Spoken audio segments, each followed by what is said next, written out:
Hello મિત્રો, આજે આપણે વાત કરીશું કે કોરલ ડ્રોની અંદર પાસપોર્ટ સાઇઝ ફોટો કેવી રીતે બનાવવો। તો મિત્રો સૌથી પહેલાં તમારે તમારું જે કોરલ ડ્રો છે એ તમારે અહીંયા ઓપન કરવાનું છે। જે તે કોરલ ડ્રો હોય એ ઓપન કરી લેવાનું છે। 3 હોય કે પછી 7 હોય કે પછી બીજું કોઈ પણ કોરલ ડ્રો હોય એ તમારે ઓપન કરવાનું છે। અને ઓપન કર્યા પછી અહીંયા ફાઇલ પર ક્લિક કરી નીચે ન્યૂનો ઓપ્શન આપેલો એના પર ક્લિક કરવાની છે અને પછી અહીંયા તમારે ઓકે પર ક્લિક કરી દેવાની છે। એટલે આ રીતે એક નવું પેજ તમારી સામે આવી જશે। પછી જે તમારો ફોટો છે એ આની અંદર તમારે લેવાનો છે।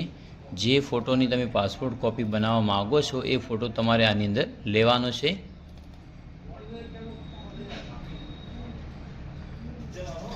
ધારો કે મારો આ ફોટો છે, આની મારે પાસપોર્ટ કોપી બનાવવી છે। તો મિત્રો આની આ ફોટાની પાછળ જે બેકગ્રાઉન્ડ છે એ પહેલાં તમારે રિમૂવ કરવું પડશે। તો તમે એને રિમૂવ કઈ રીતે કરશો?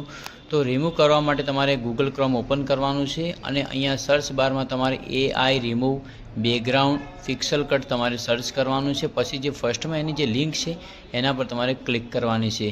એના પર ક્લિક કરશો એટલે આ રીતે ઇન્ટરફેસ જોવા મળશે। અહીંયા તમારે અપલોડ ઇમેજ પર ક્લિક કરવાની છે। પછી જે તમારો ફોટો હતો એ ફોટોને તમારે આમાં સિલેક્ટ કરી અને ઓપન પર ક્લિક કરવાનું છે। એટલે આની અંદર તમારો ફોટો આવી જશે અને જે તમારા ફોટાનું જે બેકગ્રાઉન્ડ છે એ ફોટાનું બેકગ્રાઉન્ડ તમારે અહીંયા રિમૂવ થઈ જશે। પણ અહીંયા મિત્રો આ 5 જે ઓપ્શન આપેલા છે એટલે જે તમે હાલ રિમૂવ કરતા હોય ત્યારે બેકગ્રાઉન્ડની અંદર જ તમારો ઓપ્શન સિલેક્ટ રહેવો જોઈએ, તો જ અહીંયા તમારું જે બેકગ્રાઉન્ડ છે ફોટોનું એ રિમૂવ થશે। રિમૂવ થઈ જાય પછી મિત્રો આને તમે પાછળના ભાગમાં જે બેકગ્રાઉન્ડ કલર આપવા માગો છો એ આપી શકો છો। અહીંયા બેકગ્રાઉન્ડની અંદર કલર આપેલા છે, અહીંયા વ્હાઇટ છે, બીજા કોઈ અન્ય કલર છે એ તમે આપી શકો છો। મેં અહીંયા વ્હાઇટ સિલેક્ટ કર્યો છે કલર। તો પછી વ્હાઇટ સિલેક્ટ એટલે ફોટો તમારો રિમૂવ થઈ ગયો, પાછળ બેકગ્રાઉન્ડ પણ આવી ગયું। હવે એને તમારે ડાઉનલોડ કરી લેવાનું છે। અહીંયા ડાઉનલોડ પર ક્લિક કરી અને ફર્સ્ટમાં પ્રિવ્યૂ રેઝોલ્યુશન ફ્રીનો જે ઓપ્શન છે એના પર ક્લિક કરવાનું છે, એટલે જે તમારો ફોટો છે એ અહીંયા ડાઉનલોડ થઈ જશે। પછી મિત્રો એ ફોટાને તમારે અહીંથી ઉપાડી અને તમારે કોરલ ડ્રોની અંદર આ રીતે લઈ લેવાનો છે। એટલે તમે જ્યારે આ ફોટો લો છો એટલે આ રીતે ફોટો અહીંયા શો થશે। હવે તમારે ફોટાની સાઇઝ આપવાની છે। એટલે સાઇઝ આપવા માટે મિત્રો તમારે અહીંયા આ જે ચોરસ બોક્સ આપેલું છે, રિસ્ટેબલ ટૂલ્સ આપેલું છે, એ તમારે એના પર ક્લિક કરવાની છે। એના પર ક્લિક કરી અને અહીંયા તમારે એક ચોરસ બોક્સ બનાવી લેવાનું છે। અને પછી મિત્રો અહીંયા જે પાછળ બેકગ્રાઉન્ડ પર ક્લિક કરવાની છે।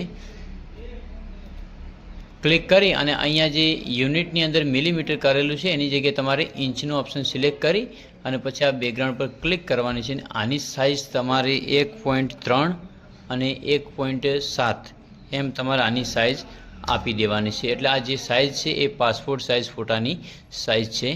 પછી આ ફોટોને તમારે થોડો ખેંચી અને નાનો કરી દેવાનો છે। નાનો કરી અને એના પર રાઇટ ટિક કરી અને તમારે જે પાવર ક્લિપ ઇનસાઇડ લખેલું છે એના પર ક્લિક કરી અને જે આ બેકગ્રાઉન્ડ તમે બનાવ્યું છે પાસપોર્ટ સાઇઝનું એના પર તમારે વચ્ચે ક્લિક કરવાની છે, એટલે ફોટો એની અંદર ઓટોમેટિક આવી જશે। પછી ફરીથી રાઇટ ક્લિક કરી અને એડિટ પાવર ક્લિપ પર ક્લિક કરવાની છે।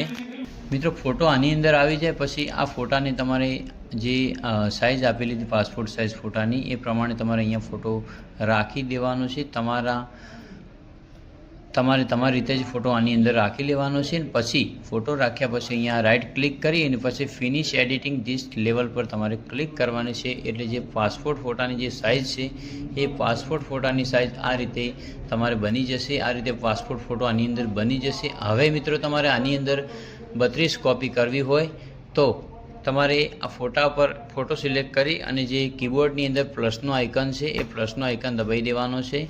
એટલે અહીંયા 2 ફોટા તમારે અહીંયા થઈ જશે। આ રીતે મિત્રો તમારે બધા જ ફોટાને પ્લસ આઇકન પર ક્લિક કરી અને આ રીતે 32 કોપી આની અંદર તમારે કરી લેવાની છે। જો આ રીતે તમારે અહીંયા 32 કોપી થઈ જશે।